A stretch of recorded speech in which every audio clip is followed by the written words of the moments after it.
اور اس رات کو میرے نبی کی صبح کو روزہ رکھتے تھے، اور اس روزے کی فضیلت یہ ارشاد فرمائی کہ 15 شعبان کا روزہ پچھلی 15 سے اس 15 کے درمیان جتنے گناہ ہوتے ہیں سب کی معافی کروا دیتے۔ ایک دن کا روزہ سارے پورے سال کے گناہ معاف فرما دیتے۔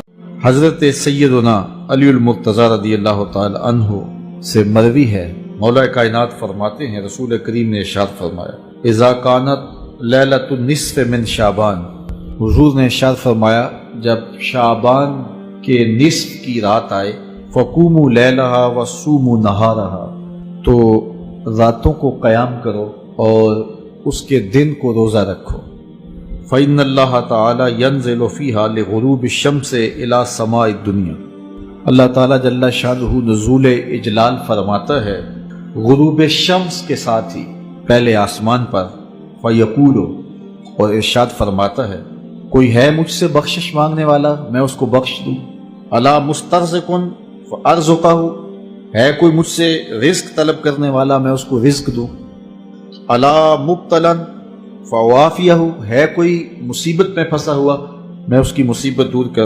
15 شعبان کا روزہ کسی صحیح حدیث سے ثابت بولو بھائی نہیں، صرف جمہور کے نزدیک عبادت ہے 15 شعبان کی، اس کے علاوہ باقی کوئی بھی چیز، میرا اس پر بہت ڈیٹیل میں بیان ہے، یوٹیوب پہ سرچ کریں وہ بیان آ جائے گا۔ میسج ٹی وی والوں نے ایک انٹرویو لیا تھا اس پہ، اس میں نے دلائل سے ثابت کیا ہے، پوری مدلل بحث کی ہے کہ نہ اس رات میں قبرستان جانا چاہیے، نہ اس رات میں حلوے پکانے چاہیے، نہ اس رات میں الگ سے کوئی نہانا دھونا چاہیے، نہ اگلے دن کا روزہ رکھنا سنت ہے، نہ پٹاخوں کی کوئی حیثیت ہے۔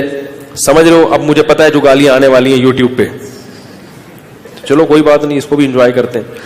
تو صرف ایک چیز ہے وہ، اور نہ اس رات میں تقدیر کے، صاف ہے قرآن میں کہ وہ لیلۃ القدر میں ہوتے ہیں۔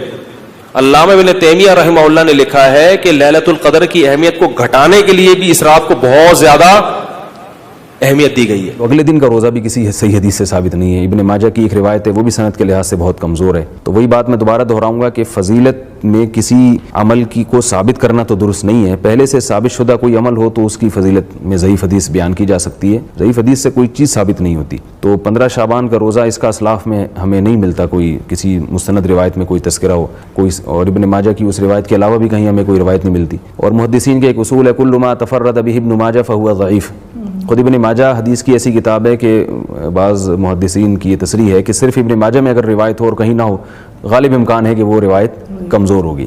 البتہ یہ ضرور ہے کہ ایام 20 کے روزے وہ سنت ہیں، تو ہر مہینے کی اسلامی تاریخ کی 13، 14 اور 15 تاریخ کے روزے رکھنا یہ سنت ہے۔ تو اس لیے علماء کہتے ہیں کہ اگر کوئی پہلے سے روزے رکھتے چلا آ رہا ہے، ایام 20 کے روزے شعبان میں بھی رکھ لے، اور اگر پہلے سے نہیں رکھ رہا تو خاص 15 تاریخ کا روزہ رکھنا پھر یہ غلط ہے۔ حضرت سیدنا مولا مشکل کشا علی المرتضیٰ شیر خدا کرم اللہ تعالی وجہ الکریم سے مروی ہے کہ نبی کریم رؤوف الرحیم علیہ افضل الصلاۃ والتسلیم کا فرمان عظیم ہے، جب 15 شعبان کی رات آئے تو اس میں قیام یعنی عبادت کرو اور دن میں روزہ رکھو، بے شک اللہ تعالی غروب آفتاب سے یعنی 14 شعبان کے غروب آفتاب سے آسمان دنیا پر خاص تجلی فرماتا اور کہتا ہے کوئی مجھ سے مغفرت طلب کرنے والا کہ اسے بخش دوں، ہے کوئی روزی طلب کرنے والا کہ اسے روزی دوں، ہے کوئی مصیبت زدہ کہ اسے عافیت عطا کروں، ہے کوئی ایسا، ہے کوئی ایسا، اور یہ اس وقت تک فرماتا ہے کہ فجر طلوع ہو جائے۔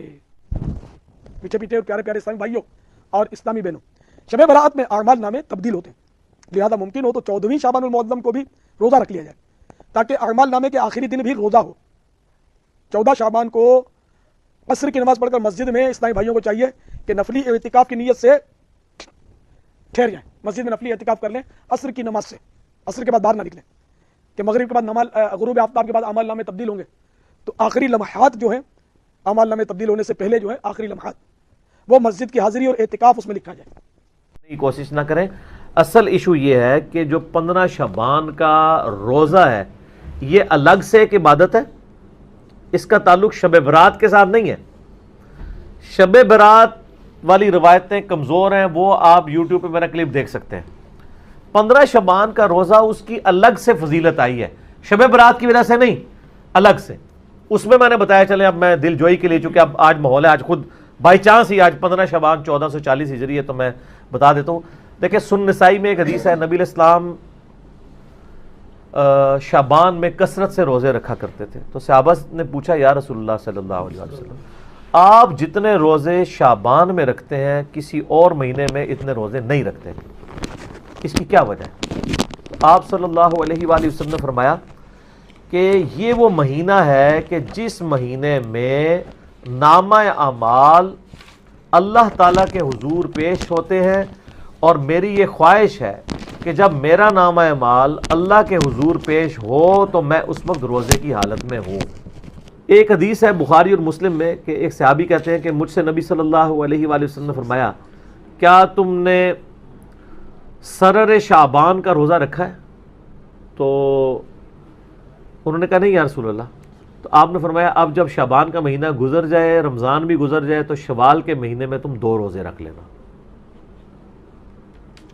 تو یہ سرر شعبان کیا ہے؟ یہ سرے کا لفظ اردو میں بھی استعمال ہوتا ہے. سرر عربی میں کہتے ہیں کنارے کو. اب اس میں 3 موقف یعنی محدثین کے آتے ہیں کہ اس کنارے سے مراد کیا ہے. بعض کہتے ہیں اس سے مراد ہے شعبان کے پہلے عشرے کے روزے، بعض کہتے ہیں کہ اس سے مراد آخری عشرے کے روزے ہیں. لیکن آخری کے تو ہو نہیں سکتے کیونکہ نبی علیہ السلام نے آخری عشرے میں روزے رکھنے کی اجازت صرف اس کو دی ہے جو شروع سے رکھ رہا ہو. اسپیشل آخری رکھنے کی تو اس سے تو آپ اسپیشل پوچھ رہے ہیں، تو نے سرر شعبان رکھا ہے، وہ تو فارغ ہو گیا.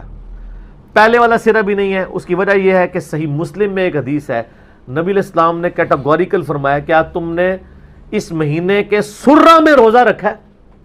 سرہ عربی میں کہتے ہیں ناف کو. ناف سینٹر میں ہوتی ہے، آلموسٹ سینٹر آف گریوٹی ہوتا ہے بندے کا. وہ نماز میں بھی آتا ہے نا، تحت السرہ فوق السرہ، ناف کے اوپر ناف کے نیچے. تو اس میں الفاظ ہیں سرہ کا روزہ رکھا ہے سینٹر کا. تو انہوں نے کہا نہیں یا رسول اللہ. تو آپ فرمایا پھر یعنی شوال میں 2 روزے رکھنا. تو سرہ جو ہے نا جی وہ 15 ہی بنتی ہے سینٹر میں. اور ویسے عمومی سنت بھی ہے، بخاری و مسلم میں یہ حدیث موجود ہے کہ نبی علیہ السلام فرمایا جو مہینے میں 3 روزے رکھ لے وہ گویا ایسا ہے کہ روزانہ روزہ رکھنے والا ہے. اور بخاری مسلم میں یہ بھی حدیث موجود ہے کہ نبی صلی اللہ علیہ وآلہ وسلم مہینے میں 3 روزے رکھا کرتے تھے. اور سنن نسائی کے اندر ابو داؤد میں حدیث موجود ہے کہ آپ صلی اللہ علیہ وآلہ وسلم چاند کی 13، 14 اور 15 ہر مہینے کی روزہ رکھا کرتے تھے. تو اس میں 15 شعبان تو ویسے ہی آ جاتا ہے. 15 شعبان سے کون سی چیڑ ہے؟ 13، 14، 15 ان کو ایام بیز کہتے ہیں. ایام بیز وہ ہوتے ہیں جس میں خوب چاند روشن ہوتا ہے، یعنی گول ہوتا ہے، خوب چاند روشن ہوتا ہے 3 دنوں میں، 13، 14 اور 15.